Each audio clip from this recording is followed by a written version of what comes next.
সালাম আলাইকুম viewers, London মালা ভয়েসের পক্ষ থেকে স্বাগত জানাচ্ছি আপনাদেরকে। এখনকার যে সংবাদটি সেটি হচ্ছে লন্ডনে ভ্যানের ধাক্কায় এক মহিলার মৃত্যু এবং দুইজন গুরুতর আহত হয়েছেন এবং এর মধ্যে একজনের অবস্থা আশঙ্কাজনক।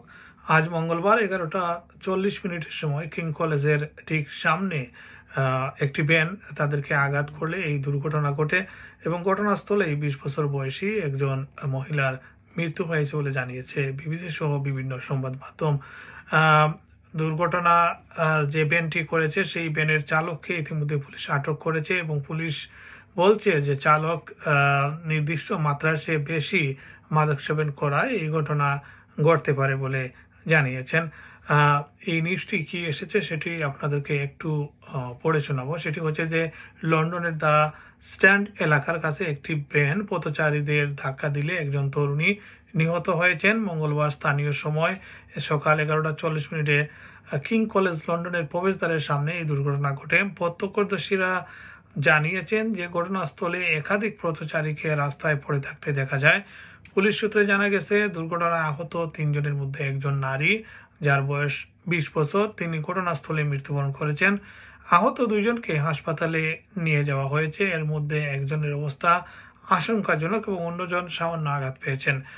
ভ্যান চালকের বয়স হচ্ছে 26 বছর বয়সী। তাকে ঘটনাস্থলেই গ্রেফতার করে পুলিশ। তিনি অবশ্য সেখানে দাঁড়িয়েছিলেন।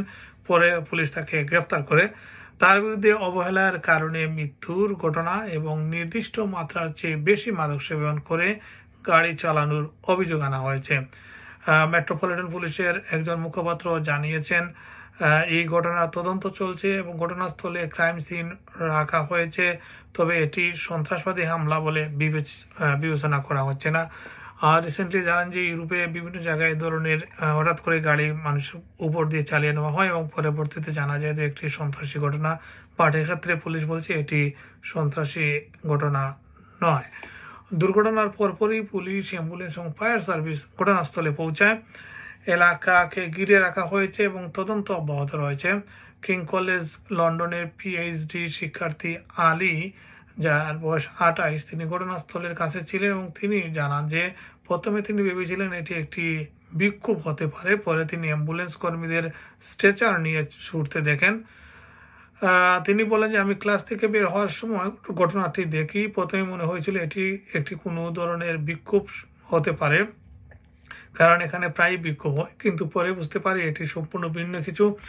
একজন নারী মারা গেছেন শুনেছি, খুবই খারাপ লাগছে, মেনে নেওয়া কঠিন। আমার সমবেদনা তার পরিবার ও বন্ধুদের প্রতি। এই দুর্ঘটনার বিষয়ে লন্ডন অ্যাম্বুলেন্স সার্ভিসের কাছ থেকে আরো তথ্য আসবে পরবর্তীতে, তখন সেগুলো আপনাদেরকে তুলে ধরবো। ধন্যবাদ সবাইকে।